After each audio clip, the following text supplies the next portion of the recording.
What's up, action takers, the community of doers? I hope you're doing fine. Episode 48, week 48, 52 weeks. Here we come. We have only 4 episodes to go, and I just want to put this out there. This is an interesting one. On our 52 episode, I'm going to have my very first guest in this podcast. You don't want to miss it. It's going to be a conversation, one for the books. I don't want to say who is it, but somebody who you're going to get into it. So let me not just talk too much about it. Just lock in 3 episodes and then our 52 episode. Please be prepared for that. And that's a good reason for you to subscribe. Doing it for a year, you have seen the consistency, the commitment, and being part of this community. James Clear says something interesting in this book, Atomic Habits, that I'm almost completing reading right now. That if you want to make a habit more attractive, if you want to make a habit more likable to you and easy for you to actually perform it, get into a group in which the habit that you want to build, it's a normal thing to them. Now, in this platform, the Rethink Conventional Mentality podcast, in this community here, productivity is a normal thing. We have to put in the work. Being the best versions of ourselves is a normal thing. Chasing our dreams, goals, and whichever things that we want to become to the highest echelon that we can be able to go, that's a normal thing here. Talking about things that advances our causes at a personal level, that's a normal thing here. Just putting in the work each and every single day, regardless of how we feel, that's a normal thing here. Being confident, resilient, productive, just putting in the work, that's a normal thing here. So if you want to adapt that, where is the best way to do it rather than be part of this community where that thing that you want is a normal thing to us here, and we are going to, of course, carry you along, giving you the strategies, just being part of the process, and so forth and so forth. I'm sorry, I digress, but lock in our 52 episode, our first very guest. I'm really excited. These are the kind of milestones that we celebrate here, and we keep going and we keep moving. Hit that subscribe button and be part of this movement. Now, there's very many prominent people that we read about, that we know about, that we listen to, that we watch. Very prominent people that have done things that are beyond their lifetime, that have outlived their life in this world. People that we read about that have done both positive and negative. A bit controversial there. Where I sit right now, I believe that we can learn from everyone. Either you're learning about their setbacks and understanding how you can be able to walk away from those setbacks, and also you can learn from the good things that people did and understand how you can also craft your life in a way that you can emulate some of the things that people who have come before us have been able to do. I believe you can learn from Mother Teresa all the way to Adolf Hitler, however controversial that looks to you or that sounds to you, because there are qualities in Mother Teresa that you can be able to learn. There are qualities in people like Martin Luther King Jr. that you can learn from. There are qualities that you can learn from Nelson Mandela. There are qualities you can learn from people like Dedan Kimathi, and they are of help to you. There are also qualities you can learn from Adolf Hitler. There are qualities you can learn from Pablo Escobar. There are qualities you can learn from Saddam Hussein. I mean, be radically pragmatic and don't be biased. Sit back, because again, media has done a disservice to us by crafting these people in a way that you already have formed a perception before you even try to read about them. And I would put this out there. Just sit back, observe and study these people. Either you're going to learn from their setbacks, or you're going to learn from their wins. Do not be unilateral when it comes to learning. Learn from everyone. Become pragmatic, which is important to you. And that brings me to my point. These prominent people that we learn about, these people that we admire,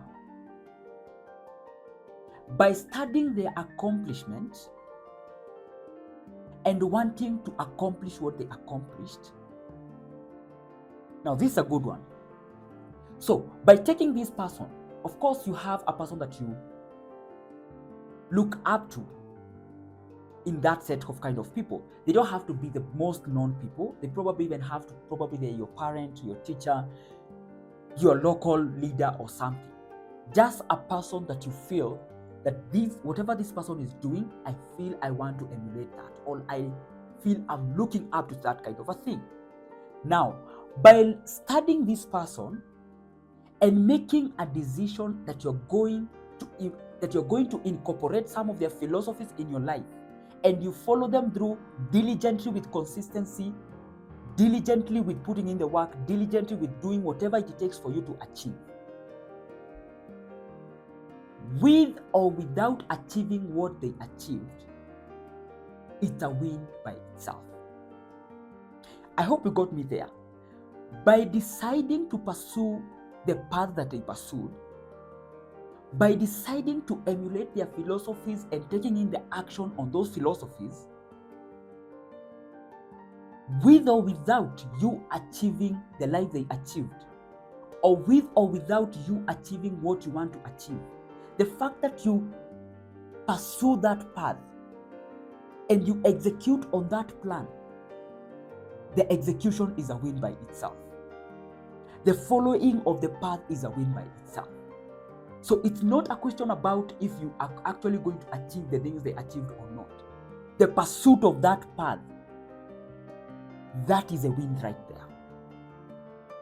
And that gives you a lot of confidence on the fact that you're not controlled by the outcome, because the outcome is influenced by outside circumstances. You cannot control the outcome, but you can control your input. And I've said this time and again.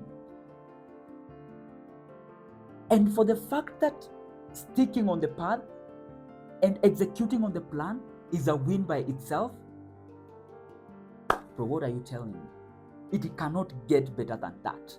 That if where I sit right now, I emulate a person. Okay, this is it. Where I sit right now, I emulate big podcasters and big thoughtful leaders. One, Jim Rohn, a very thoughtful leader in the United States who created a whole industry around personal development.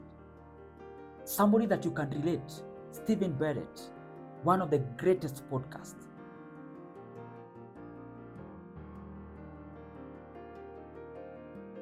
A local example, becoming CEO, Philip Karanja. By me looking up to Philip Karanja, by me looking up to a person like Vozi Tembekwayo, and emulating that path and incorporating the philosophy that that person have in my life, and following them and executing them to the latter, with or without this podcast blowing up, by just the mere fact that I followed on that path, it's a win on itself. I don't think it can get better than that. And it doesn't mean that you're not focused on accomplishing what you want to accomplish. When you remove your focus from the goal and you put it from the system, a concept that has been repeated in this book, that if you have the right systems, the goal is inevitable. So by taking those systems of those people that you're emulating and executing them to the latter, that is a win by itself. And that's the kind of shifting of thinking that I want us to do today. Remove your focus. I'm not saying that the goal is not important, but what is your primary focus here? So shift your focus from the outcome, focus on setting up the right systems And by putting down the right system from the people that you emulate, those people that have lived larger than life, by incorporating those philosophies and putting them in a system and executing on that system, you have already won. That's it. So the goal here is to put in the right system and execute on the system. And no one or nothing can come between you and the execution of those systems. You are in full control of executing. If I study the biggest podcast in the world and I look at how they craft, how they put on their thumbnails, how they package their content, how they do their interviews, and do the exact thing and even more, I've already won. With or without you watching, with or without this podcast blowing up, the actual thing, the most important thing is that I have the right systems that works, and even more, and I'm putting work and executing them. Find the right system. Who do you emulate? Understand their philosophy. Go and study them. Do not emulate them from a point of, I wish I had the car that they're driving. I wish I had the kind of following they have. I wish I had the studio they have. It does not matter. Get their philosophies, get their way of doing things, get their systems, sit down and craft a system that works for you. You cannot, of course, copy everything. Find what works for you from that prototype and execute it for yourself. And by doing that, you have won. Go put in the right systems. Thank you very much for following up to this point. Episode 48 done. Week 48 is done. 52 weeks. Here we come. Cheers.